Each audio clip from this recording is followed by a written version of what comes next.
শুভেচ্ছা, শুভেচ্ছা, শুভেচ্ছা। আপনারা শুনছেন মহিউদ্দিন আহমদের বই বেলা অবেলা থেকে ১৯৭২ থেকে ১৯৭৫। বাংলাদেশের ১০০ টাকার নোট বাতিলের অজানা ইতিহাস। শেখ মুজিবের শাসনামল। পর্ব ৫। শেখ মুজিব আওয়ামী লীগ। এখন শুনবেন চতুর্থ পর্বের পরের অংশ থেকে। পর্ব ৫। জাতীয় রক্ষী বাহিনীর কাজকর্ম নিয়ে সমালোচনা ও ক্ষোভ ছিল। রক্ষী বাহিনীর কার্যকলাপ আদালতেও সমালোচিত হয়। সুপ্রিম কোর্টের এক রায়ে বলা হয়েছিল, জাতীয় রক্ষী বাহিনী কোনো নিয়মনীতি বা আচরণবিধি ছাড়াই কাজ করছে। জাতীয় রক্ষী বাহিনীর প্রয়োজনীয় আইনি ভিত্তি আছে কিনা তা নিয়ে যথেষ্ট সন্দেহ আছে। এ সময় পিকিংপন্থী একটি কমিউনিস্ট উপদলের সদস্য ও প্রখ্যাত বাম নেতা শান্তি সেনের স্ত্রী অরুণা সেনের একটি বিবৃতি হইচই ফেলে দেয়। শান্তি সেন তখন আত্মগোপনে ছিলেন। বিবৃতিতে রক্ষী বাহিনীর নির্যাতন এবং এক্ষেত্রে স্থানীয় আওয়ামী লীগ নেতাদের দ্বারা রক্ষী বাহিনীকে ব্যবহার করে রাজনৈতিক প্রতিপক্ষকে হয়রানি করার নির্মম বর্ণনা তুলে ধরা হয়। বিবৃতিটি পরে বদরুদ্দিন ওমর সম্পাদিত মাসিক সংস্কৃতি ম্যাগাজিনে ছাপা হয়েছিল। অরুণা সেনের ভাষ্য অনুযায়ী ১৯৭৩ সালের অক্টোবরে দুর্গাপূজার দ্বিতীয় দিন রক্ষী বাহিনীর একটি দল শরীয়তপুরের একটি এলাকায় বাড়ি ঘেরাও করে অরুণা সেনকে গ্রেপ্তার করে নড়িয়া রক্ষী বাহিনীর ক্যাম্পে নিয়ে যায় এবং তার স্বামী শান্তি সেন ও ছেলে চঞ্চল সেন সম্পর্কে জিজ্ঞাসাবাদ করে। রক্ষী বাহিনীর অভিযোগ, তারা রাষ্ট্রদ্রোহী এবং তাদেরকে ধরিয়ে দিতে হবে। ৪-৫ দিন পর তারা রাতের বেলায় আবার গ্রামে এসে তল্লাশি করে, কয়েকজন যুবককে মারধর করে এবং কৃষ্ণ ফজলু নামে দুজন যুবককে ধরে নিয়ে যায়। তারা আর বাড়িতে ফিরে আসেনি। ৩ ফেব্রুয়ারি ১৯৭৪ রক্ষী বাহিনী তাদের গ্রামটিকে ঘিরে ফেলে এবং গ্রামের অনেক তরুণকে ধরে এনে জড়ো করে, বাড়ি বাড়ি ঢুকে মহিলাদের পেটায় এবং অশ্লীল আচরণ করে। পুরো বিষয়টা তদারকি করেন থানা আওয়ামী লীগের সম্পাদক হোসেন খাঁ। রক্ষী বাহিনীর কমান্ডার স্থানীয় মুসলমানদের উদ্দেশ্যে বলেন, মালাউনরা আমাদের দুশমন, তাদের ক্ষমা করা হবে না। তোমরা মুসলমানরা মালাউনদের সঙ্গে থেকো না, তোমাদের এবারকার মতো মাফ করে দেয়া হলো। তারপর তারা ২০ জন যুবককে ধরে তাদের ক্যাম্পে নিয়ে যায়। ৩ জন ছাড়া এরা সবাই জেলে। সন্ধ্যার সময় তাদের ৪ জন গ্রামে ফিরে আসে, তাদের সারা দেহে নির্যাতনের চিহ্ন। ৬ ফেব্রুয়ারি ভোরে রক্ষী বাহিনী অরুণা সেন ও তার মেয়ে রিনাসহ কয়েকজনকে ধরে ক্যাম্পে নিয়ে যায়। বিবৃতিতে অরুণা সেন বলেন, ৮ ফেব্রুয়ারি রাতে আমাকে এবং পরে রিনাকে দোতলায় নেওয়া হয়। সেখানে দেখলাম দামোদর আওয়ামী লীগ সেক্রেটারি ফজলু মিয়া ও ভোদরগঞ্জ থানার সেক্রেটারি হোসেন খাঁ চেয়ারে বসে আছেন। আমাকে বলল, তোমার স্বামী ও ছেলেকে ধরিয়ে দাও, অস্ত্র কোথায় আছে বলে দাও, তারা ডাকাত, অস্ত্র দিয়ে ডাকাতি করে। আমি বললাম, তারা ডাকাত না, তারা সৎ দেশপ্রেমিক। আমার স্বামী রাজনীতি করেন এ কথা কে না জানে। দামোদা ক্যাম্পের কমান্ডার করম আলী এবং ভোদরগঞ্জ ক্যাম্পের কমান্ডার ফজলুর রহমান, এরা সবাই আমাদের অশ্লীল গালাগালি দিতে থাকে এবং আমাকে ও রিনাকে একসঙ্গে ঝুলিয়ে দিয়ে রিনার বস্ত্র খুলে নেয়। তারপর কমান্ডার দুজন দুদিক থেকে চাবুক মারতে থাকে। আমরা অজ্ঞান হয়ে পড়ি। ১১ তারিখ রাতেও আবার রিনার উপর চলল এই অত্যাচার। একজন সিপাই রিনা ও হানুফাকে বলে, তোরা তো মরেই যাবি, তার আগে আমরা প্রতি রাতে ৫ জন করে তোদের ভোগ করব। তারা অবশ্য ভোগ শব্দটি বলে নাই, বলেছিল অতি অশ্লীল কথা। ১২ তারিখেও ওরা রাত্রিতে আবার রিনাকে ঝুলিয়ে দিয়ে হান্টার দিয়ে পেটায়। ১৯ ফেব্রুয়ারি গভীর রাতে তাদের মাদারীপুর রক্ষী বাহিনীর ক্যাম্পে এনে জেরা করা হয়। শেষ রাতে তাদের ঢাকায় নিয়ে যাওয়া হয়। তারপর তাদের ঢাকা কেন্দ্রীয় কারাগারে পাঠিয়ে দেওয়া হয়। কারাগারে তাদের সঙ্গে দেখা হয় জাসদ নেত্রী মমতাজ বেগম সহ আরও কয়েকজনের। সবাইকে তৃতীয় শ্রেণীর কয়েদি করে রাখা হয় এবং সাধারণ কয়েদিদের মতো কাজ করানো হয়। রক্ষী বাহিনী নিয়ে অপপ্রচারও ছিল। এর সদস্য সংখ্যা নিয়ে ছিল নানা রকমের গুজব। অনেক একাডেমিক গবেষণা গ্রন্থে রক্ষী বাহিনীর সদস্য সংখ্যা 20,000 থেকে 25,000 পর্যন্ত উদ্ধৃত করা হয়েছে, কিন্তু প্রকৃত সংখ্যাটি ছিল 12,000। তাদের পোশাক ছিল সবুজ রঙের। ভারতীয় সেনাবাহিনীর পোশাকও ছিল একই রঙের। অনেকেই গুজব রটিয়ে বেড়াতেন যে রক্ষী বাহিনীর মধ্যে ভারতীয় সৈন্য ঢোকানো হয়েছে, সেজন্য একই রঙের পোশাক দেয়া হয়েছে। এটা আসলে ভারতেরই একটি দখলদার বাহিনী। এই প্রসঙ্গে একটি মজার উদাহরণ দিয়েছেন রক্ষী বাহিনীর উপপরিচালক আনোয়ারুল ইসলাম। 3 সেপ্টেম্বর মৌলানা ভাসানী একটি ভুখা মিছিল নিয়ে রমনা পার্কের কাছে গণভবনের সামনে যান। সেখানে নিয়োজিত রক্ষী বাহিনীর একটি দল তাকে সামরিক কায়দায় সালাম জানায়। মৌলানা ভাসানী খুশি হন এবং রক্ষী বাহিনীর সদস্যদের খোঁজ খবর নেন, যেমন তোমার বাড়ি কোন জেলায়, কোন গ্রামে ইত্যাদি। ওরাও জবাব দেয়। তখন মৌলানা ভাসানী তার পাশে দাঁড়ানো কাজী জাফর আহমদ ও রাশেদ খান মেননকে বলেন, তোমরা না কও রক্ষী বাহিনীর সবাই ভারতীয়, আমি তো দেখতাছি এরা আমাগো পোলা। কাজী জাফর মেনন কোনো কথা না বলে চুপ করে থাকেন। এদেশে মানুষের একটা সহজাত প্রবণতা হলো তিলকে তাল বানানো। এখানে গুজব তৈরি হয় প্রতি মুহূর্তে, আর তা ছোটে আলোর গতির চেয়েও দ্রুত বেগে। বিভিন্ন বিষয়ে মানুষের মনে যে আন্দাজ বা পারসেপশন তৈরি হয় তা অনেক ক্ষেত্রেই যুক্তি দিয়ে খণ্ডন করা যায় না। পারসেপশন এমনই একটা ভয়াবহ ব্যাপার। শেখ মুজিব এবং আওয়ামী লীগ সরকার নিয়েও নানা রকম আন্দাজ তৈরি হচ্ছিল এবং এই সব ধারণার চারাগাছে জল দেওয়ার লোকের অভাব ছিল না। ফলে অনেক ধারণা আকার এবং প্রকারে দিন দিন বেড়েই যাচ্ছিল। এর মধ্যে সত্য ছিল কিছু, কিন্তু গুজবও কম ছিল না। এদেশের অনেক মানুষের কাছে গুজব তৈরি, রটনা এবং তা নিয়ে আলোচনা করা একটি বড় রকমের বিনোদন। প্রধানমন্ত্রী শেখ মুজিবের সঙ্গে পরিকল্পনা কমিশনের ডেপুটি চেয়ারম্যান অধ্যাপক নুরুল ইসলামের বন্ধুত্বপূর্ণ সম্পর্ক ছিল। তিনি গণভবন তৈরির খরচ নিয়ে একটি তথ্য দিয়েছেন। পূর্ত মন্ত্রণালয় শেরেবাংলা নগরে গণভবন তৈরির জন্য একটা বাজেট দিয়েছিল। আর্থিক অনটনের কথা মাথায় রেখে পরিকল্পনা কমিশন মন্ত্রণালয়ের বাজেটে কাটছাঁট করার পরামর্শ দেয়। মন্ত্রণালয়ে চাটুকারের অভাব ছিল না। কমিশনের প্রফেসর সাহেবদের ধৃষ্টতার অভিযোগ করে তারা শেখ মুজিবের কানভারি করার চেষ্টা করেন। ওই সময় সরকারি ব্যয়ে কৃচ্ছ সাধনের চেষ্টা চলছিল। শেখ মুজিব ওই নীতি থেকে সরে আসতে চাননি। বাজেট কমানো হয়েছিল এবং গণভবনের বিদ্যমান কাঠামোটি সংস্কার করে কাজটি সারা হয়। অথচ প্রচার হয়েছিল শেখ মুজিব বিলাসিতায় গা ভাসিয়ে দিয়েছেন। নুরুল ইসলাম আরেকটি প্রসঙ্গ বর্ণনা করেছেন, যাতে শেখ মুজিবের ব্যক্তিগত জীবনের একটা দিক উঠে এসেছে। তার ছেলে শেখ কামাল রাজনীতিতে সক্রিয় ছিলেন। ডক্টর ইসলাম শেখ মুজিবকে বলেন, কামালের কর্মকাণ্ডে প্রধানমন্ত্রীর সম্মানহানির কারণ ঘটছে।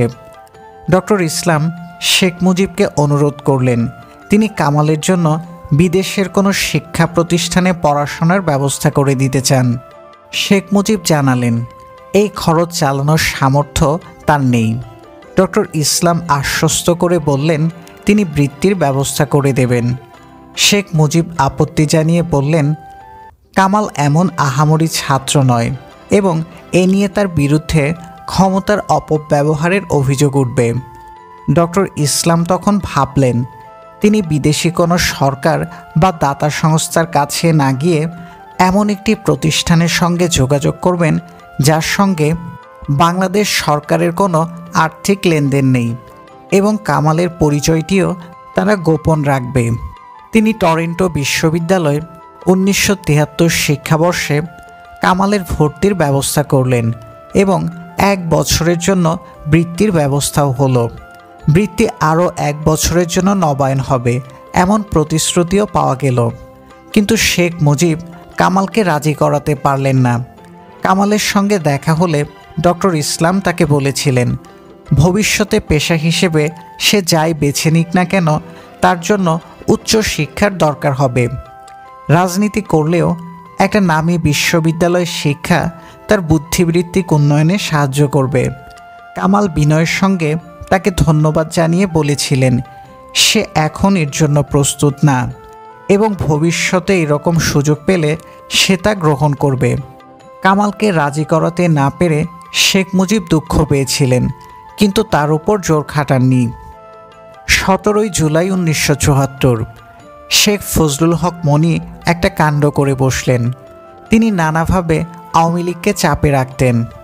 ওই দিন একটা লম্বা বিবৃতি দিয়ে তিনি আওয়ামী লীগ, আওয়ামী যুবলীগ ও জাতীয় শ্রমিক লীগ থেকে পদত্যাগ করেন। কারণ আওয়ামী লীগের একটি অংশের সঙ্গে দেশ চালানোর নীতির ব্যাপারে তার মতের মিল হচ্ছিল না। রাত 12টার দিকে আওয়ামী লীগের সাধারণ সম্পাদক জিল্লুর রহমানের নির্দেশে বিবৃতিটি কিল করা হয়। এমনকি শেখ মনির সম্পাদিত বাংলার বাণী এবং বাংলাদেশ টাইমসও বিবৃতিটি ছাপেনি। মানে সমঝোতা হয়েছে। সরকারের অনেক কাজে অনিয়ম দুর্নীতি হতো।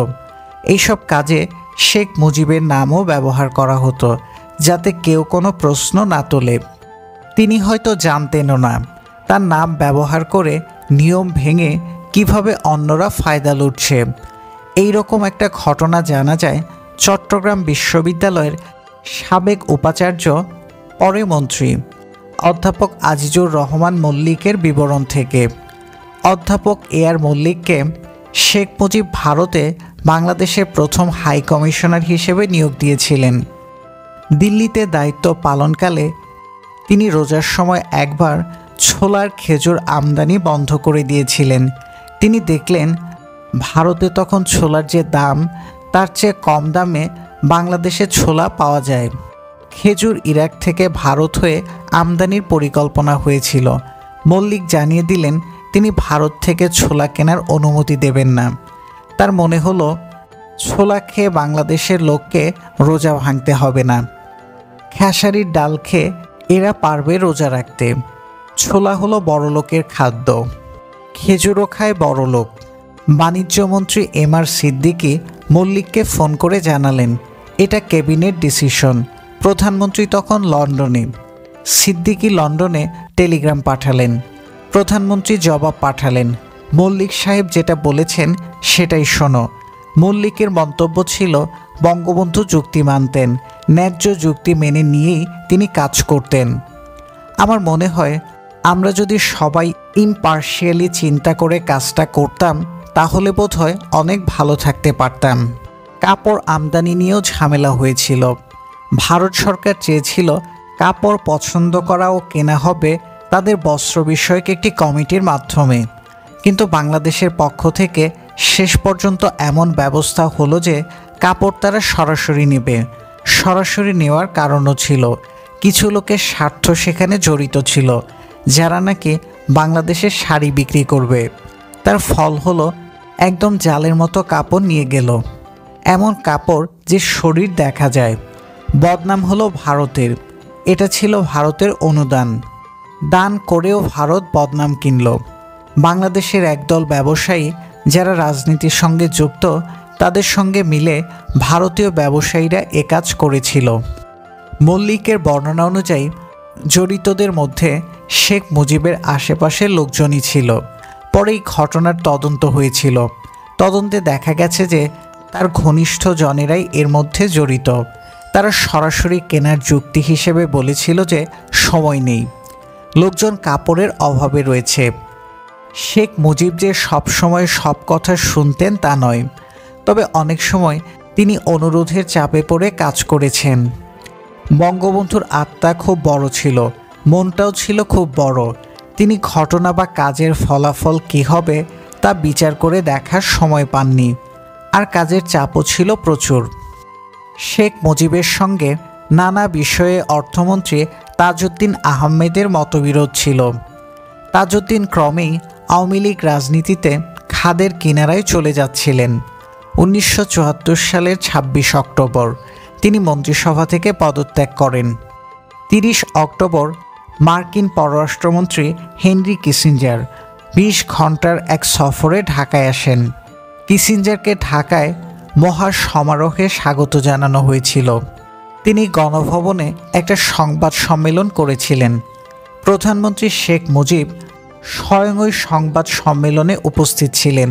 মন্ত্রিসভা থেকে তাজউদ্দিনের বিদায় এবং কিসিঞ্জারের ঢাকা সফরের মধ্যে যোগসূত্র আছে বলে গুঞ্জন ছিল।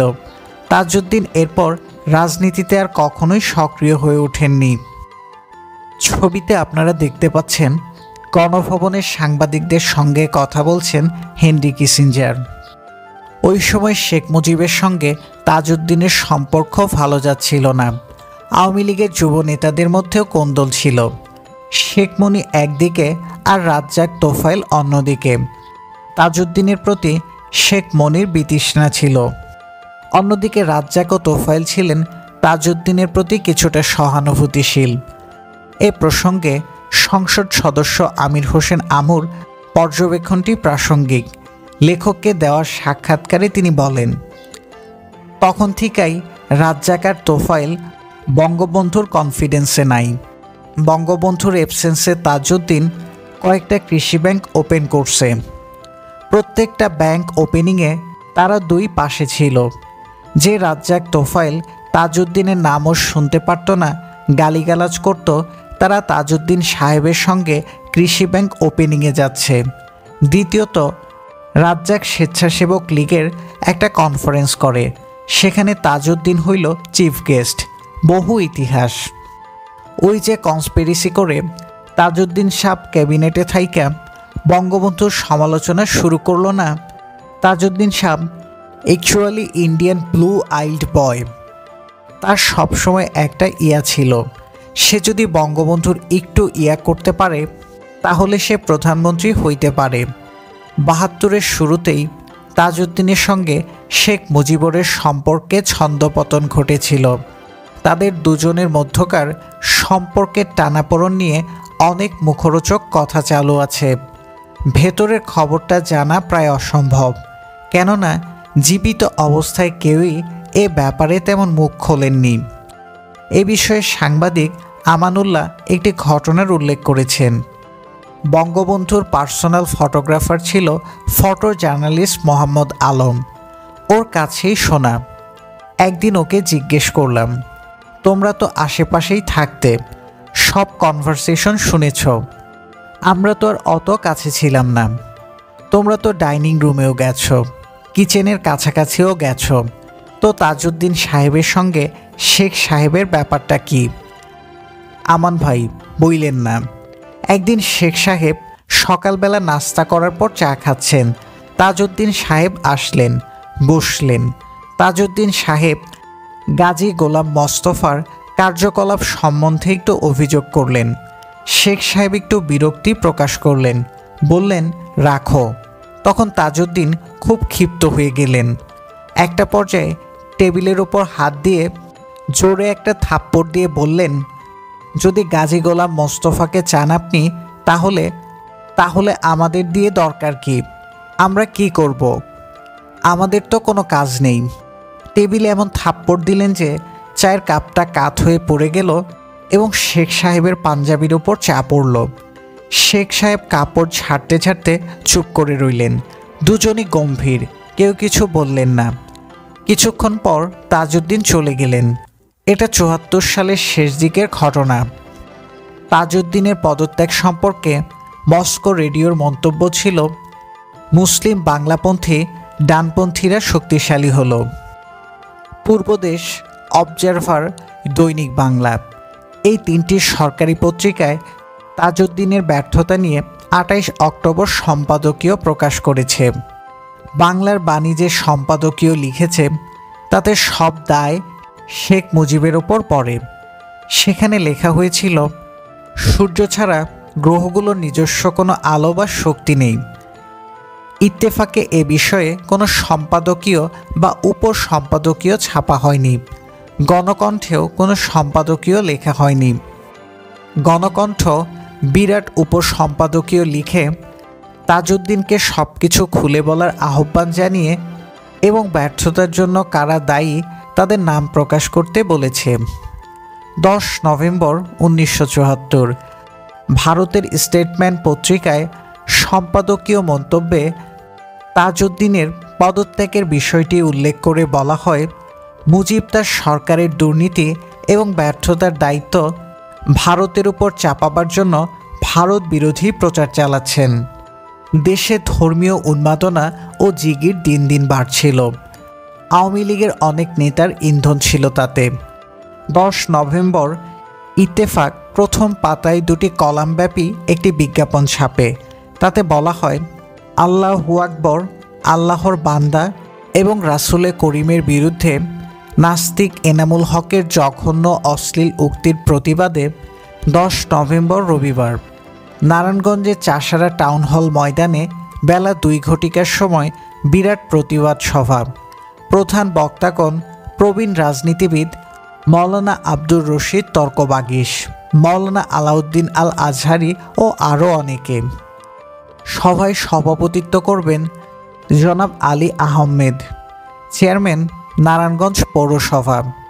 উক্ত সভায় দলমত নির্বিশেষে প্রতিটি মুসলিম মিছিল সহকারে যোগদান করে দীপ্ত কণ্ঠে আওয়াজ তুলুন, নারায়ে তাকবীর, আল্লাহু আকবর, দিন ইসলাম জিন্দাবাদ, বাংলাদেশ জিন্দাবাদ, জাগো জাগো মুসলিম জাগো, দুনিয়ার মুসলিম এক হও, ইসলামের শত্রু নাস্তিকের দল ধ্বংস হোক। পাকিস্তান সরকারের সমাজ কল্যাণ বিভাগের সাবেক পরিচালক আকবর কবির শেখ মুজিবকে চিনতেন 1954 সাল থেকে।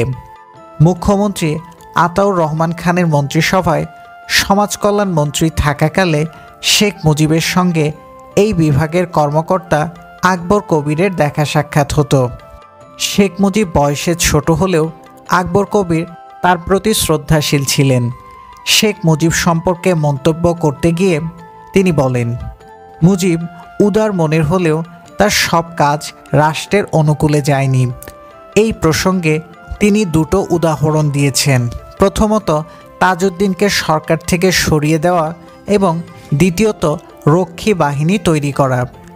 আকবর কবির বলেছেন, আমার মনে হয় তিনি লোক চিনতে ভুল করেছেন।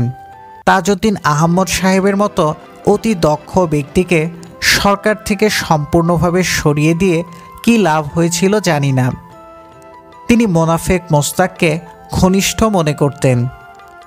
সমস্ত মুক্তিযুদ্ধ ও মুক্তি আন্দোলনকে যুগপৎ ধরে রেখেছিলেন তাজউদ্দিন সাহেব।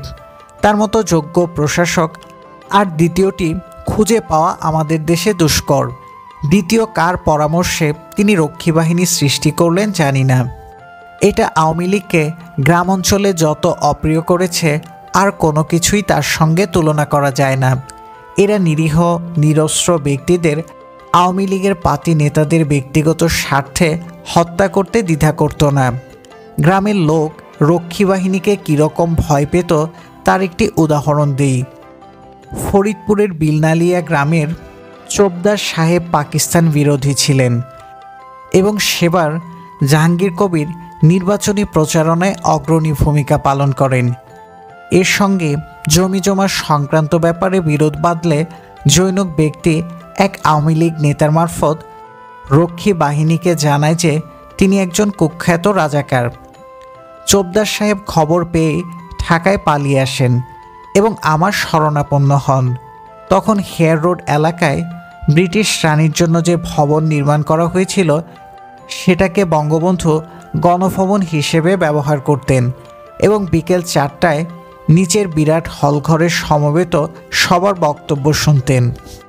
আমি চোপদার সাহেবকে সঙ্গে নিয়ে 4টা বাজার কিছুক্ষণ আগেই সেই হলে উপস্থিত হই এবং দরজার কাছে একটা চেয়ারে বসি। যথাসময়ে বঙ্গবন্ধু হলঘরে ঢুকে একটু পরে আমাকে দেখেই বলে উঠলেন আমি কেন ওপরে যাইনি এবং তাকে খবর দেইনি। তাকে জানালাম আমি একটা অভিযোগ নিয়ে এসেছি। আমি চোপদার সাহেবকে তার বক্তব্য বলতে অনুরোধ জানাই। চোপদার সাহেব দাঁড়াতেই তিনি বললেন, আপনাকে তো আমি আগে দেখেছি, আপনার পদবি একটু ভিন্ন রকম, আমি ঠিক মনে করতে পারছি না।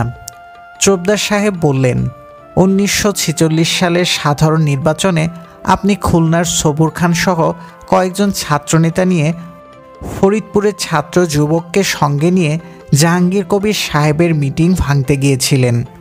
তখন আমরা কয়েকজন আপনার মুখোমুখি হই। আমার পদবি চোপদার। এখন বিষয় সম্পত্তির ব্যাপারে আমার বিপক্ষ পার্টি আমার এক স্থানীয় নেতার মাধ্যমে আমাকে রাজাকার হিসেবে রক্ষী বাহিনীর কাছে নাম দিয়েছে। শেখ সাহেব শুনেই তৎক্ষণাৎ ফরিদপুরে জানিয়ে দিতে বলেন যে চোপদার সাহেবের গায়ে যদি একটি আঁচড়ও লাগে তিনি কাউকে রেহাই দেবেন না। 74-এর অক্টোবরে তাজউদ্দিন আহমদ পদত্যাগ করলে অধ্যাপক A.R. মল্লিককে অর্থমন্ত্রী পদে নিয়োগ দেওয়া হয়। একদিন তার কাছে অনুরোধ এলো, একটা নথিতে সই করতে হবে। বন্যা নিয়ন্ত্রণ ও সেচ মন্ত্রণালয়ের আশাফুদ্দুল্লাহ সহ কয়েকজন কর্মকর্তা ব্রাসেলসে গেছেন ড্রেজার কিনতে।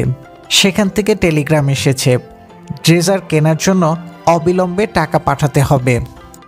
দরদাম করে ড্রেজার বুক করা পর্যন্ত হয়ে গেছে। এ সময় সরকারের ভীষণ অর্থ সংকট ছিল। ড্রেজার কেনার জন্য টেন্ডারও ডাকা হয়নি। অর্থমন্ত্রী মল্লিক তার অনুমতি ছাড়া কোনো টাকা না দিতে বাংলাদেশ ব্যাংকের গভর্নরকে নির্দেশ দিলেন। শেখ মুজিব তখন রাষ্ট্রপতি, তিনি ঢাকার বাইরে কক্সবাজারে। উপরাষ্ট্রপতি সৈয়দ নজরুল ইসলাম মল্লিককে ডেকে পাঠালেন। ওখানে অর্থ মন্ত্রণালয়ের কর্মকর্তা সাইদুজ্জামান সহ অনেকেই বসা ছিলেন। সৈয়দ নজরুল ইসলাম বললেন, কর্মকর্তাদের যে দলটি ব্রাসেলসে গেছে তারা মন্ত্রী আব্দুর রব শ্রেণীবাদ ও বঙ্গবন্ধুর সঙ্গে আলোচনা করেই গেছে। ড্রেজারের টাকা আসবে সংযুক্ত আরব আমিরাত থেকে। টাকা আসতে দেরি হচ্ছে। এখন অর্থ মন্ত্রণালয়ে টাকা ছাড় করলে পরে তা রিপ্লেস করা হবে। মল্লিক টাকা দিতে অপারগতা জানালেন। সৈয়দ নজরুল ইসলাম বললেন, ঠিক আছে, আপনি বঙ্গবন্ধুর সঙ্গে কথা বলেন। তিনি কক্সবাজারে টেলিফোন সংযোগ করিয়ে দিলেন। মল্লিকের সঙ্গে শেখ মুজিবের কথা হলো। মল্লিক, ভাই, আপনি কয়েকটি কথার জবাব দিলে খুশি হই। মুজিব, কি হয়েছে? মল্লিক, ব্রাসেলসে যে দলটি ড্রেজারের জন্য গেছে সেই দল এবং মন্ত্রী শ্রেণীবাদ নাকি আপনার সঙ্গে দেখা করে ড্রেজার কেনার অনুমতি নিয়েছেন, এটা কি সত্য? মুজিব, তারা আমার সঙ্গে দেখা করেছে সত্য, তবে আমি তাদেরকে ড্রেজার কেনার কোনো কথা বলিনি। মল্লিক, আপনি কি ড্রেজারের দাম পরিশোধের জন্য কাগজপত্র পেয়েছেন? সানাউল হক, ব্রাসেলসে বাংলাদেশের রাষ্ট্রদূত টেলেক্স পাঠিয়েছেন। মুজিব, হ্যাঁ, কাগজপত্র এসেছে। আপনার ডিসিশন আপনি নেবেন। মল্লিক, হ্যাঁ, প্রশ্ন উঠতে পারে। মুজিব, তবে আপনাকে বলছি, you take your own decision. Dredger কিনতে আমি তাদের বলিনি। মল্লিক, সংযুক্ত আরব আমিরাতে আমাদের রাষ্ট্রদূত শামসুল আলমের সঙ্গে ড্রেজার ক্রয় বিষয়ে যোগাযোগ করা হয়েছে। শামসুল আলম জানিয়েছেন, ড্রেজার ক্রয়ের সময় আরব আমিরাতের প্রতিনিধিকে সঙ্গে রাখতে হবে। টাকা আমিরাত দেবে, তবে দিন নির্দিষ্ট করেনি এবং নির্ধারিত অর্থের অতিরিক্ত কোনো টাকাও তারা দেবে না বলে জানিয়েছে। বঙ্গবন্ধু, আপনি আমাকে বলছেন যে দেশের লোক যেন আর না খেয়ে না মরে। আমি সে চেষ্টা করছি। আর্থিক সংকটের কথা বিবেচনা করে এখন ট্রেজার ক্রয় বাবদ টাকা দিতে পারছি না। মুজিব, না না, টাকা দেবেন না। It's clear from my side যে আমি কাউকে ড্রেজার কিনতে বলিনি, বুঝলেন? 2-1 দিনের মধ্যে আমি আসছি, তখন কথা হবে। মল্লিক ফোন ছেড়ে দিয়ে সবাইকে শুনিয়ে বললেন, শুনলেন তো, পয়সা কড়ি দিতে না করে দিলেন। এমন সময় ফোনটা আবার বেজে উঠল। সৈয়দ নজরুল ইসলাম ফোনটা ধরে মল্লিককে বললেন, আপনার ফোন, বঙ্গবন্ধু কথা বলবেন। মুজিব, ডক্টর সাহেব, একটা নির্দেশ আছে। যারা ব্রাসেলসে গেছে তাদের সবাইকে অ্যারেস্ট করতে হবে as soon as they get down at the airport. Mallik, কেন? মুজিব, তারা অন্যায় কাজ কেমন করে করল? আর আমার নাম দিয়ে দিল যে আমি কিনতে বলেছি। তাদের অ্যারেস্ট করা হবে এবং তাদের কাছে কৈফিয়ত চাওয়া হবে। মল্লিক: ঠিক কাজ হবে না। মুজিব: কেন? মল্লিক: আপনি অ্যারেস্ট করে পরের দিনই ছেড়ে দেবেন। আপনি অনেক বিশ্বাসঘাতক লোককেই ছেড়ে দিয়েছেন। এরা তো ছেলে মানুষ, ইয়ং অফিসার, ওরা হয়তো কিনবে বলেছে। আপনি হয়তো তাদের কথা বুঝতে পারেননি। দাম ঠিক করেছে, কিনেছে, তাতে ওদের আবার বিচার করতে হবে কেন? আপনি কৈফিয়ত চাইতে পারেন। কৈফিয়ত আপনি চান বা শ্রেণীবাদকে বলেন কিংবা আমাকে বলেন, আমি কৈফিয়ত চাই। মুজিব: না, ঠিক আছে। You sent Saiduzzaman immediately to Brussels to enquire. Mallik: আপনি কি সন্দেহ করছেন যে ওরা টাকা পয়সা মেরেছে? আমি মনে করি যে এর সন্দেহটা হয়তো অমূলক। বাচ্চা মানুষ গেছে, কিনেছে, হয়তো শ্রেণীবাদ সাহেব কিনতে বলেছেন। টাকা পাবে আমিরাতের কাছ থেকে। Give it up. আর সাইদুজ্জামানকে পাঠিয়ে আমি আবার টাকা পয়সা খরচ করব? Why should I spend money? Foreign কারেন্সির কি দাম নেই স্যার? মুজিব: হ্যাঁ, ইউ আর রাইট। ঠিক আছে, you take your own decision. ব্যাপারটার এখানেই ইতি। এই ঘটনা থেকে বোঝা যায় শেখ মুজিবকে অন্ধকারে রেখে কিংবা ভুল বুঝিয়ে দেশের স্বার্থবিরোধী অনেক কাজ হয়েছে। অধ্যাপক মল্লিকের সঙ্গে শেখ মুজিবের সম্পর্কের ভিত্তি ছিল পরস্পরের প্রতি সম্মানবোধ। মল্লিকের ব্যক্তিত্ব যুক্তি এক্ষেত্রে কার্যকর হয়েছিল। মন্ত্রিসভায় চাটুকার ও ব্যক্তিত্বহীন লোকের অভাব ছিল না। সঠিক তথ্যটি পেলে শেখ মুজিব যে অন্যায় আবদার সবসময় মেনে নিতেন না, এটাও সত্য। সাংবাদিক ফায়েজ আহমদ পাকিস্তান আমলে জেলে বন্দি থাকা অবস্থায় সহযোগী বন্দি মুক্তাগাছার কবিরাজদার কাছে ফুটবল খাওয়ার গল্প শুনেছিলেন। প্রশ্ন ছিল, ফুটবল আবার কি করে খায়? কবিরাজদার উত্তর ছিল, বাতাস খেয়ে ছাবাটা ফেলে দেবেন। এই গল্পটি ফয়েজ আহমেদ পরে শেখ মুজিবকে গল্পচ্ছলে শুনিয়েছিলেন। ব্যাপারটা ছিল হাস্যরসের প্রতীকী কিন্তু নির্মম সত্য। ফয়েজ আহমদের বর্ণনায়, মুক্তিযুদ্ধের বিজয় লাভের 25 দিন পর তাজউদ্দিন সাহেব প্রধানমন্ত্রিত্ব হারালেন। তার প্রায় 4 বছর পর অর্থমন্ত্রিত্ব হারিয়ে তিনি একা। শেখ সাহেব আবার রাষ্ট্রপতি। একটা হালকা মুহূর্ত। আমার উপস্থিতি কথা বলার সুযোগে বললাম, আপনিও ফুটবল খেতে জানেন? কি বললি? ফুটবল? গল্পটা হাস্যরোলের মধ্যে বলতে হলো। আর কবিরাজদার উদ্ধৃতি দিয়ে শেষ করলাম, কেন? বাতাসটা খেয়ে ছাবাটা ফেলে দেবেন। এই রাজনৈতিক রূপকের অর্থ তার পক্ষে বুঝতে না পারার কোনো কারণ নেই, কিন্তু কল্পিত প্রতিবাদী ও অঙ্কুরিত প্রতিপক্ষের ছায়ার সঙ্গে দ্বিমত দ্বন্দ্ব শেখ সাহেবকে তখনও আচ্ছন্ন করে রেখেছিল। 1975 সালের শুরুর দিকে আর্থিক শৃঙ্খলা ফিরিয়ে আনার জন্য সরকার একটা গুরুত্বপূর্ণ সিদ্ধান্ত নেয়। ব্যাপক চোরাচালান ও কর ফাঁকি বন্ধ করার লক্ষ্যে 100 টাকার নোট অচল ঘোষণা করা হয়। এই পরিকল্পনার মূলে ছিলেন বাংলাদেশ ব্যাংকের গভর্নর একে নাসিরউদ্দিন আহমদ, অর্থ মন্ত্রণালয়ের যুগ্ম সচিব মোস্তাফিজুর রহমান এবং অর্থমন্ত্রী অধ্যাপক এ.আর মল্লিক। শেখ মুজিব মন্ত্রিসভার বৈঠকে এ ব্যাপারে আলোচনা ও সিদ্ধান্ত নিতে চেয়েছিলেন। তাকে বোঝানো হলো, মন্ত্রিসভায় বিষয়টা উঠলে তা জানাজানি হয়ে যাবে এবং অনেক সংশ্লিষ্টরা সাবধান হয়ে যাবে। অর্থমন্ত্রী যুক্তি দিলেন, এ ধরনের সিদ্ধান্ত অনেক সময় সরকার প্রধান এবং অর্থমন্ত্রী নিয়ে থাকেন। 100 টাকার নোট কিভাবে অচল করা হলো তার একটা বিবরণ দিয়েছেন অর্থমন্ত্রী মল্লিক। সব ঠিকঠাক করা হলো, পরিকল্পনা করা হলো, কাগজপত্র তৈরি করা হলো। ওই কয়েকজন, আমার সেক্রেটারি কফিল উদ্দিন মাহমুদ, বাংলাদেশ ব্যাংকের গভর্নর নাজির এবং মোস্তাফিজুর রহমানকে নিয়ে এইসব কাজ করা হলো। ঘোষণা দেওয়া হবে এমন সময় হঠাৎ করেই শেখ মুজিবের বাবা মারা গেলেন। তিনি দেশের বাড়িতে হেলিকপ্টারে যাচ্ছেন। তিনি আমাকে বললেন, ডক্টর সাহেব, রাষ্ট্রের স্বার্থে আমি কোনো বাধার সৃষ্টি করতে চাই না। আপনার সিদ্ধান্ত অনুযায়ী আপনি আগামীকাল ঘোষণা করে দেবেন। আমি তার হাত ধরে বললাম যে, বঙ্গবন্ধু, আপনি সেন্টিমেন্টাল হবেন না। 10-12 দিন পরেও কাজটা করা যাবে। আপনি ফিরে আসুন।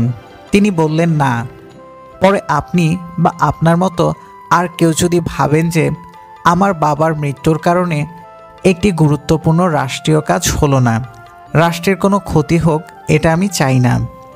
বঙ্গবন্ধু ফিরে আসার পর 100 টাকার নোট অচল ঘোষণার তারিখ নির্দিষ্ট করা হলো। তিনি বললেন, ঘোষণার আগে অন্তত দুজনকে জানাতে হবে। প্রথমজন উপরাষ্ট্রপতি সৈয়দ নজরুল ইসলাম, দ্বিতীয়জন প্রধানমন্ত্রী ক্যাপ্টেন মনসুর আলী। আমি বললাম, ঠিক আছে, তাদের আপনি সকাল 8:30টার দিকে ডাকেন। আমার লোকজন 8টার মধ্যে চলে আসবে। কিন্তু ভাই, আপনি কিছু মনে করবেন না, আই উইল কিপ দ্যাম। সন্ধ্যার আগে বেরোতে দেব না। তিনি 3টা বিছানা আনালেন। খাওয়া দাওয়ার ব্যবস্থা এখানে হবে সে খবরও বাসায় পাঠালেন। তারা দুজনেই কিছুক্ষণের মধ্যে চলে এলেন। শেখ সাহেব তখন উপরাষ্ট্রপতি ও প্রধানমন্ত্রীকে বললেন, ডক্টর সাহেব 100 টাকার নোট অচল করতে যাচ্ছেন। সৈয়দ নজরুল ইসলাম সাহেব লাফ দিয়ে উঠে বললেন, আমি তো গতকালই 100 টাকার নোট দিয়ে আমার সমস্ত এরিয়ার স্যালারি ড্র করেছি। মনসুর আলী সাহেব বললেন, আমার এলাকা থেকে লোক এসেছিল, তারা বেশ কিছু 100 টাকার নোট আমার কাছে রেখে গেছে, ব্যবসার প্রয়োজনে আবার নেবে। আমি তার উত্তরে বললাম, আমার বাসার পজিশন আমি জানি না, শেখ সাহেবের বাসার পজিশন তিনি জানেন না, বিষয়টি আপনাদের কাছে বলারও প্রয়োজন ছিল না, এটা অর্থমন্ত্রী আর রাষ্ট্রপ্রধানের দায়িত্ব। আপনারা আজকে আর বেরোতে পারবেন না, বিকাল 5টা পর্যন্ত এখানেই থাকতে হবে। 100 টাকার নোট বাতিলের ঘোষণা হলো। ইতিমধ্যে টাকা জমা দেওয়ার সময় পার হয়ে গেল। অনেক টাকা পুড়িয়ে ফেলা হলো। সকলে নানা প্রতিষ্ঠানের নামে টাকা জমা দিতে লাগলো। মাদ্রাসার নামে, স্কুলের নামে অনেক টাকা জমা পড়ল। চিন্তা করা যায় না এইসব স্কুলের এত টাকা থাকতে পারে, এইসব মাদ্রাসার এত টাকা থাকতে পারে। দাউদকান্দির যে মাদ্রাসা, সেটি খন্দকার মোস্তাক সাহেবের গ্রামে। সেই প্রতিষ্ঠান থেকে 32,000 টাকা জমা হলো। খন্দকার মোস্তাক পরে চাইলেন, আমি না করে দিলাম। তিনি খুব রাগারাগি করলেন। 100 টাকার নোট সংক্রান্ত বিষয়ে একটি কমিটি করে দেওয়া হলো। 5,000 টাকা পর্যন্ত হিসাব ছাড়াই দেওয়ার ব্যবস্থা রাখা হয়। শেখ মুজিবের গণভবনের অফিসে গেলাম, দেখলাম তিনি বসে রয়েছেন। আমাকে দেখে তখন হাহা করে হাসলেন। তারপর বললেন, এখন প্রমাণিত হলো ডক্টর সাহেব, আমরা রাজনীতি করলেও বিশ্বাসঘাতকতা করি না, না রাষ্ট্রের সঙ্গে না সরকারের সঙ্গে। আমি একটু অপ্রস্তুত হয়ে বললাম, আমি কি তা বলেছি? বঙ্গবন্ধু বললেন, তা বলেননি, কিন্তু আপনি ক্যাবিনেট ডিসিশন নিতে দেন নাই। আপনি রাইট, সবাই তো সমান হয় না। তবে আমি যে সন্দেহের ঊর্ধ্বে তা এক্ষুনি প্রমাণিত হবে। কি রকম? বললাম আমি। তিনি বললেন, আপনার ভাবি বেগম মুজিব যখন বললেন যে শাড়ির ভাঁজের মধ্যে টাকা আছে, তখন আপনি নিজেই সামনে ছিলেন। তিনি এখন টুঙ্গিপাড়া থেকে ফিরে এসে বলেছেন যে 65,000 টাকা তার কাছে আছে। এসব 100 টাকার নোট, এই টাকাগুলি তাকে বদলিয়ে দিতে হবে। আমি বলেছি, তোমার টাকা গেছে সত্য, তবে যে মানুষ অর্থমন্ত্রী, যিনি ঘোষণা দিয়েছেন, এখন কারো সাধ্য নেই টাকা ভাঙানো। কিন্তু এ টাকা পেলে কোথায়? তার উত্তরে তিনি জানালেন, তুমি তো ছেলে মেয়েদের বিয়ে দিতে কোনো টাকা পয়সা দিতে পারবে না, যা হাতে থাকে তা লোককে দিয়ে দাও, তোমার ওয়ার্কারদের দাও আর নিজে খরচ করো। তাই বিয়ের জন্য আত্মীয় স্বজনরা যে সাহায্য করেছে তাই আছে। কালবেলা আওয়ামী লীগের জন্য পরিবেশ দিন দিন বৈরী হয়ে উঠছিল। রাজনৈতিক দলগুলোর মধ্যে একমাত্র ন্যাপ মুজাফফর এবং Bangladesh communist party CPB Awami লীগকে জাতীয় ও আন্তর্জাতিক নানাবিধ ইস্যুতে নীতিগত সমর্থন দিয়ে যাচ্ছিল। 73 সালে এই তিনটি দল মিলে একটি রাজনৈতিক জোট তৈরি করে। অন্যরা এই জোটের প্রচণ্ড সমালোচক ছিল। জোটের তিন দলের প্রধান নেতাদের নিয়ে বিরোধীরা এ সময় একটি স্লোগান তৈরি করেছিল, মুজিব মনি মোজাফফর, বাংলার মির্জাফর। আওয়ামী লীগ সচরাচর একলা চলো নীতি অনুসরণ করে থাকে। পরিস্থিতির অবনতি ঘটতে থাকলে প্রধানমন্ত্রী এবং আওয়ামী লীগের সভাপতি শেখ মুজিবুর রহমান 19 আগস্ট 1973 তিন দলের একটি ঐক্যজোট গঠনের আহ্বান জানান। এর ধারাবাহিকতায় 3 সেপ্টেম্বর গণভবনে শেখ মুজিবের সভাপতিত্বে আওয়ামী লীগ, ন্যাপ, মোজাফফর ও সিপিবি এক সভায় তিন দল একসঙ্গে কাজ করার সিদ্ধান্ত নেয়। আওয়ামী লীগের কেন্দ্রীয় কমিটি 13 সেপ্টেম্বরের সভায় প্রস্তাবিত তিন দলের জোটের নাম গণ ঐক্যজোট অনুমোদন করে। এই পটভূমিতে 9 অক্টোবর জোটের সাংগঠনিক কাঠামো ঠিক করা হয় এবং 14 অক্টোবর আনুষ্ঠানিকভাবে ঐক্যজোটের ঘোষণা দেওয়া হয়। গণ ঐক্যজোটের 19 সদস্যের নির্বাহী কমিটিতে আওয়ামী লীগের 11 জন, ন্যাপের 5 জন এবং কমিউনিস্ট পার্টির 3 জন ছিলেন। আওয়ামী লীগের সাধারণ সম্পাদক জিল্লুর রহমান জোটের আহ্বায়ক মনোনীত হন।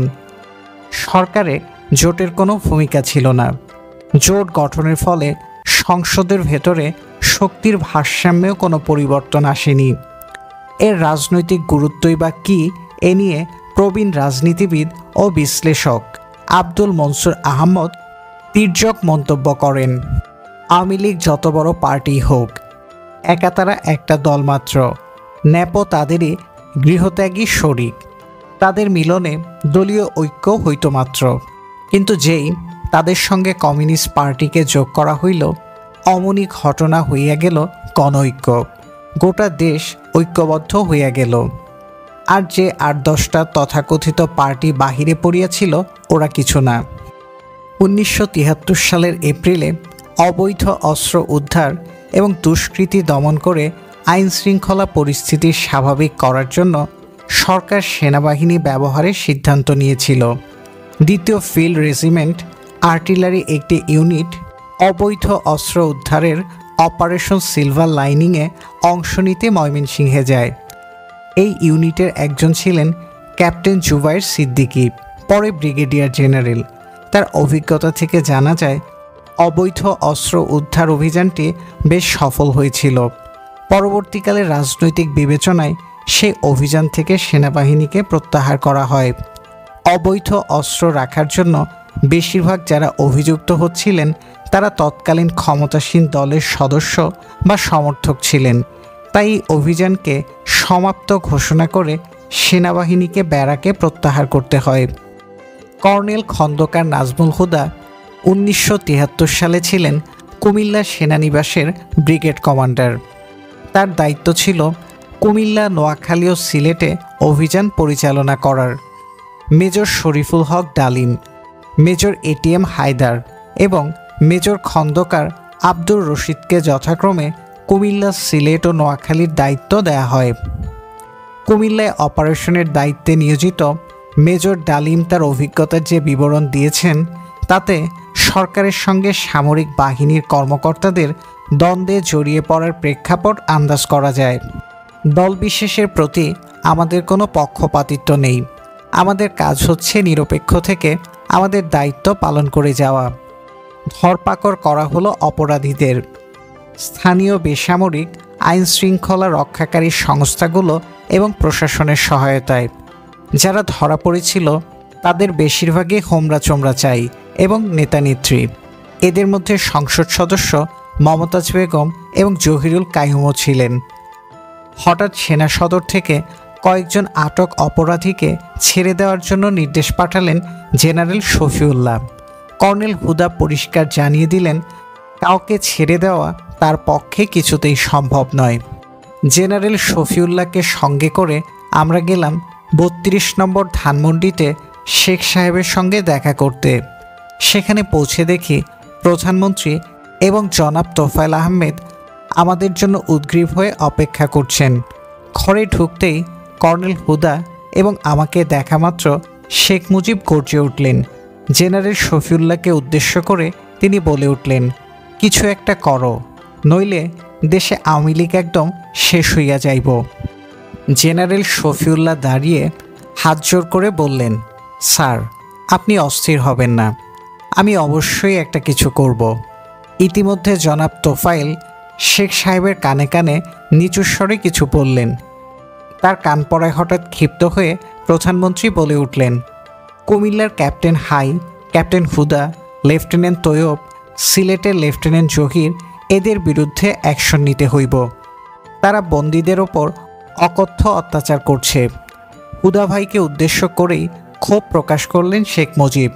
স্যার, ওরা জুনিয়র সাব অর্ডিনেট অফিসার, ওরা যা করেছে আমার হুকুমেই করেছে।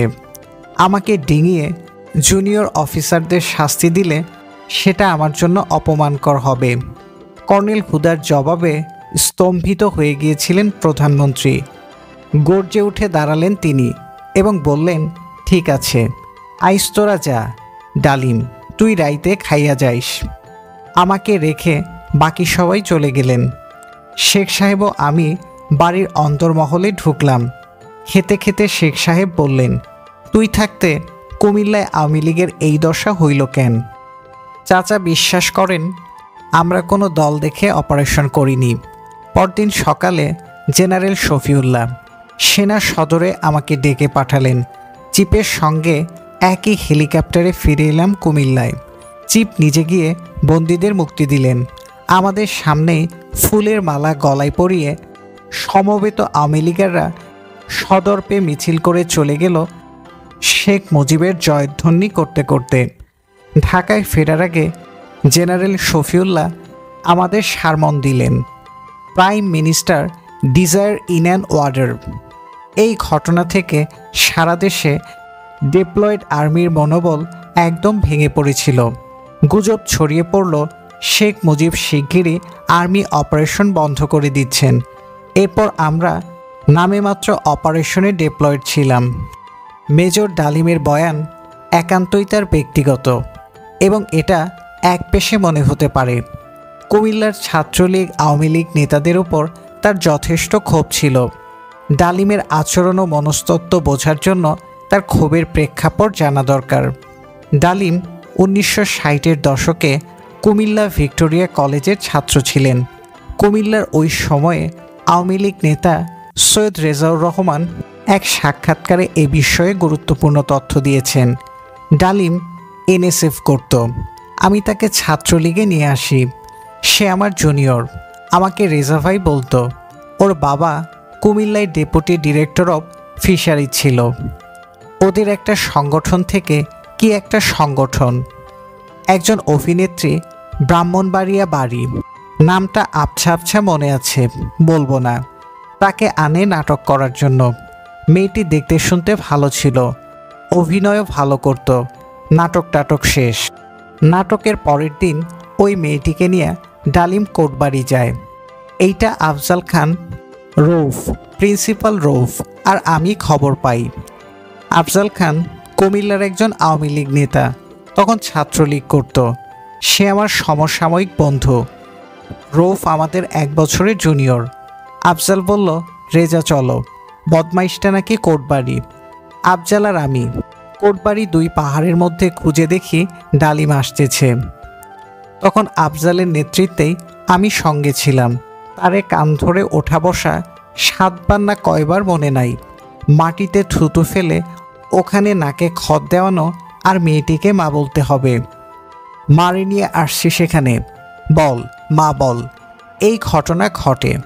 পরে কম্বিং অপারেশনের সময় মেজর ডালিম সম্ভবত এটা মনে রাখে। আফজালকে মার্সিলেসলি মারে এবং প্রিন্সিপাল রৌফকেও। রৌফ, আফজাল আর মাইদুল হুদাকে মারল। আমাকে তুলে নিল। তুলে ওয়াটার ডেভেলপমেন্ট বোর্ডের একটা ভালো রেস্ট হাউস আছে কুমিল্লায়, দোতলায় রেখে সে কোথায় জানি চলে গেল। ফিরে এসে আমাকে জিজ্ঞেস করলো যে আপনার কাছে এক ক্যান্টনমেন্ট আর্মস আছে, গুলিগুলো কোথায় রাখছেন? মেজর হিসেবে বলবো না ডালিম হিসেবে বলবো? আপনাকে তো কলেজে আমি শ্রদ্ধা করতাম, ডালিম হিসেবেই বলেন। তোমার কাছে কি সুনির্দিষ্ট ইনফরমেশন আছে যে আমার কাছে এক ক্যান্টনমেন্ট আর্মস আছে। হ্যাঁ, সবাই বলে। তাহলে তো তারা জানে কোথায় রাখছি। কেউ না কেউ তো জানে। কিছু আর্মস ছিল যখন আমি মুজিব বাহিনীর কুমিল্লা জেলার চিফ ছিলাম। সেটা তো কুমিল্লার এসপি, পরবর্তীকালে নোয়াখালীর এসপি তিয়ালির বাসা থেকে নিয়ে গেছে। এখন তাইলে অস্ত্র নাই, থাকলে নিয়ে যাও। অন্যদের খবর তো আপনি জানেন। অন্য বন্দীদের নির্যাতন করা হয়েছে শুনেছি, বিশ্বাস করি নাই। কেন বিশ্বাস করেন নাই? আমি ঠিক বুঝতে পারতেছি না। বঙ্গবন্ধু কি এখনো ক্ষমতায় আছে না নাই?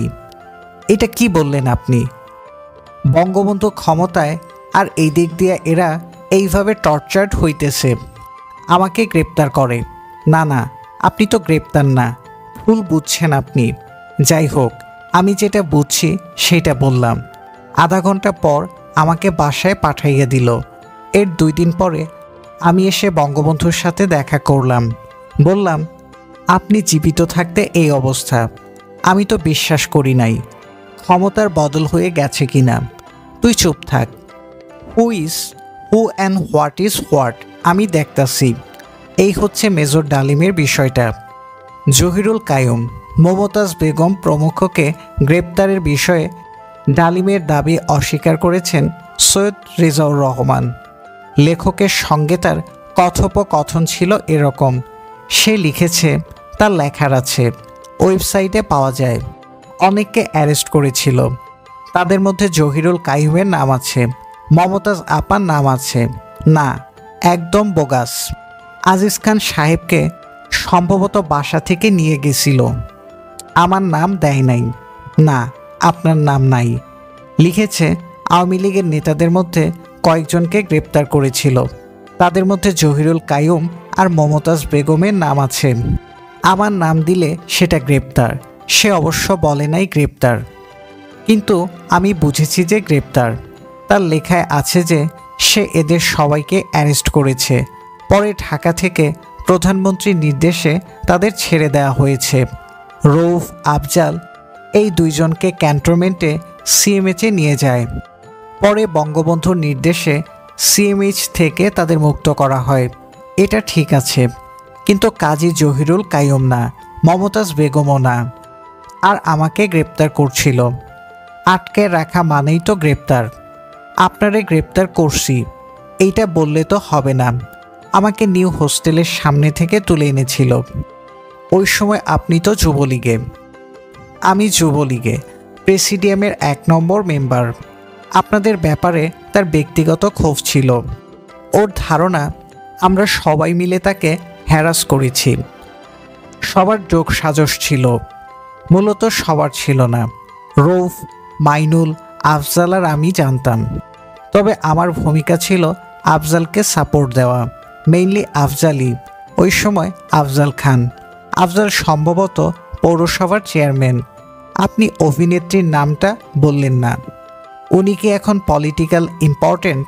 না না, ইম্পর্টেন্ট না। এখন কি করে জানি না। যাই হোক, তাকে নিয়ে ডালিম কোটবাড়ি চলে গেছে ফুর্তি করতে। ফুর্তির শব্দটা ব্যবহার করেন না। অবভিয়াসলি এটা বোঝা যায়। এটা শুনে আপনাদের মেজাজ খারাপ হয়ে গেল। তাকে ধর। বিষয়টা ওই রকমই। রাজনীতিকদের সঙ্গে সেনাবাহিনীর সমন্বয়টা ভালো ছিল না। মুক্তিযুদ্ধের সময়ও ওই দ্বন্দ্বের প্রকাশ ঘটেছিল। 1973 সালে অবৈধ অস্ত্র উদ্ধার ও চোরাচালান বিরোধী অভিযানে সেনাবাহিনীকে দায়িত্ব দেওয়া হলে দেশের বিভিন্ন জায়গায় ক্ষমতাসীন দলের নেতাকর্মীদের সঙ্গে সেনা সদস্যদের বিরোধ ও সংঘাত দেখা দেয়। 74-এর জানুয়ারি মাসের একটি ঘটনায় সেনাবাহিনীর অনেক সদস্যদের মনে হয়েছিল যে তাদের মর্যাদায় আঘাত করা হয়েছে। ঘটনাটি ছিল তুচ্ছ, কিন্তু তা পরে বিস্ফোরণের পর্যায়ে চলে যায়। ঘটনার সূত্রপাত একটি বিয়ের অনুষ্ঠানকে কেন্দ্র করে। ঢাকার স্কাটন লেডিস ক্লাবে মেজর ডালিমের খালাতো বোন তাহমিনার সঙ্গে কর্নেল রেজার বিয়ের অনুষ্ঠানে ডালিমের শ্যালক বাপ্পির সঙ্গে আমন্ত্রিত কয়েকজন কিশোরের বর্ষা হয়। এরা ছিলেন বাংলাদেশ রেড ক্রস সোসাইটির বর্তমান রেড ক্রিসেন্ট সোসাইটির চেয়ারম্যান ও ঢাকা নগর আওয়ামী লীগের নেতা গাজী গোলাম মোস্তফার ছেলে। এক পর্যায়ে ডালিম তাদের অনুষ্ঠানস্থল থেকে বের করে দেন। ডালিমের ভাষ্য অনুযায়ী কিছুক্ষণ পর একটি গাড়িতে করে গাজী নিজেই উপস্থিত হন।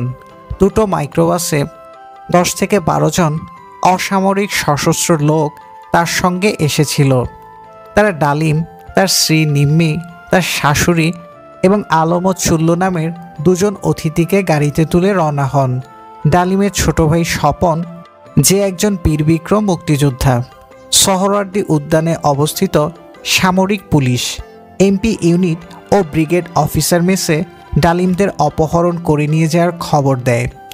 তারপর সে বেইলি রোডে তাদের ভগ্নিপতি আবুল খায়ের লিটুকে সংবাদটি দিতে যায়।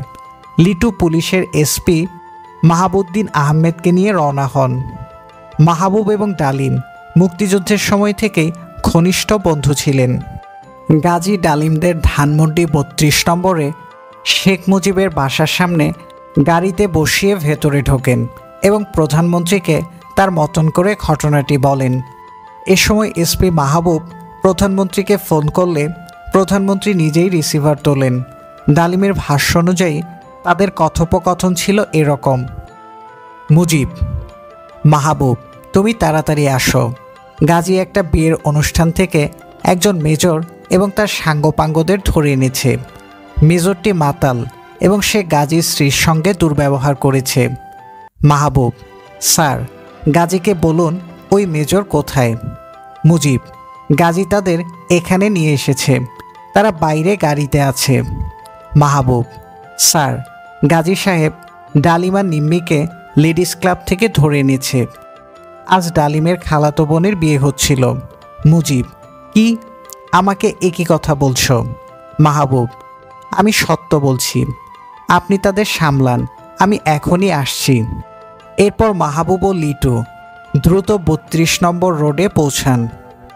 সব শুনে শেখ মুজিব ক্ষুব্ধ হন এবং গাজীকে মাপ চাইতে বলেন। ডালিমরা এতে শান্ত হলেন না। এই ঘটনা জানতে পেরে ডালিমের সেনাবন্ধুরা আরেকটি কাণ্ড ঘটিয়ে ফেলেন। তারা 2 ট্রাক সেনাসহ গাজীর বাড়িতে হামলা করে ওই বাড়ির সবাইকে ধরে সোহরাওয়ার্দী উদ্যানে আর্মি কন্ট্রোল রুমে নিয়ে আসেন। শেখ মুজিব সেনাপ্রধান মেজর জেনারেল শফিউল্লাহকে ডেকে পাঠান এবং তাকে বলেন সৈন্যরা যেন গাজীর পরিবারের লোকদের ছেড়ে দেয়। শফিউল্লাহ কন্ট্রোল রুমের মেজর মোমেনকে ফোন করে বলেন, সবাই 32 নম্বরে আসেন, সব কিছু ঠিক হয়ে যাবে, তুমি গাজীর পরিবারকে ছেড়ে দাও। মেজর মোমেন এতেও শান্ত হলেন না। ডালিমের অনুরোধে তিনি ক্যাপ্টেন ফিরোজকে 32 নম্বরে পাঠালেন। ডালিম তাকে বললেন, প্রধানমন্ত্রী ন্যায় বিচারে নিশ্চয়তা দিয়েছেন, গাজীর পরিবারকে ছেড়ে দাও। পরদিন সেনা সদরে এ নিয়ে অনেক ধরনের গুঞ্জন চলে।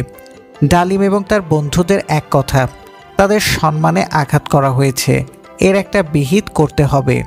মেজর নূর চৌধুরী সেনাপ্রধান শফিউল্লাহকে বলে উঠলেন, আমাদের 3টা দাবি। গাজীকে সব দায়িত্ব থেকে সরাতে হবে এবং তার অস্ত্রধারী সঙ্গীসহ তাকে বিচারের জন্য সেনাবাহিনীর কাছে পাঠাতে হবে। এই খবরটা প্রধানমন্ত্রী গণমাধ্যমকে জানাবেন এবং গাজী যেহেতু আওয়ামী লীগের লোক, দলের প্রধান হিসেবে প্রধানমন্ত্রী প্রকাশ্যে ক্ষমা চাইবেন। এই দাবিগুলো আগামী 24 ঘন্টার মধ্যে মানতে হবে বলে আপনি প্রধানমন্ত্রীকে জানাবেন। যদি না পারেন তাহলে আপনার ওই চেয়ারে ফিরে আসার দরকার নেই। আপনি সেনাবাহিনীকে নেতৃত্ব দেওয়ার যোগ্যতা রাখেন না। শফিউল্লাহ অসহায়ের মতো বসে থাকলেন। তিনি কিছু বলতে চাইলে তার আগেই মেজর শমশের মুবিন চৌধুরী বীরবিক্রম কোমর থেকে বেল্ট খুলে সেনা প্রধানের দিকে ছুড়ে দিয়ে বললেন, আমরা সম্মান আর মর্যাদার জন্য সেনাবাহিনীতে কাজ করি, ওইটাই যদি না থাকে তাহলে এই সেনাবাহিনীতে আর থাকতে চাই না। এ সময় উপর সেনাপ্রধান মেজর জেনারেল জিয়াউর রহমান এসে উপস্থিত। তিনি বললেন, চুপ করো এবং শোনো, সমস্যাটি আমি বুঝেছি এবং তোমাদের দাবি ন্যায্য। শফিউল্লাহ, তুমি নিশ্চয়ই এই দাবিগুলো নিয়ে প্রধানমন্ত্রীর কাছে যাবে এবং তাকে সমস্যার গুরুত্বটি বোঝাবে। কয়েক মিনিটের মধ্যেই শফিউল্লাহ গণভবনের উদ্দেশ্যে রওনা হলেন। ওই সময় সেনা সদরের অ্যাডজুটেন্ট জেনারেল ছিলেন কর্নেল হুসাইন মোহাম্মদ এরশাদ, পরে সেনাপ্রধান ও রাষ্ট্রপতি। পিএসওদের এক সভায় জেনারেল শফিউল্লাহ এ ব্যাপারে তার মতামত জানতে চাইলে তিনি বলেছিলেন, স্যার, আমার মনে হয় এই দাবিগুলো ন্যায্য। আপনার উচিত হবে প্রধানমন্ত্রীকে এটা বুঝিয়ে বলা এবং দাবি মেনে নিয়ে ওদের মর্যাদা ফিরিয়ে আনতে পরামর্শ দেওয়া। এরশাদের এই মন্তব্যে ডালিমরা অবাক হয়েছিলেন।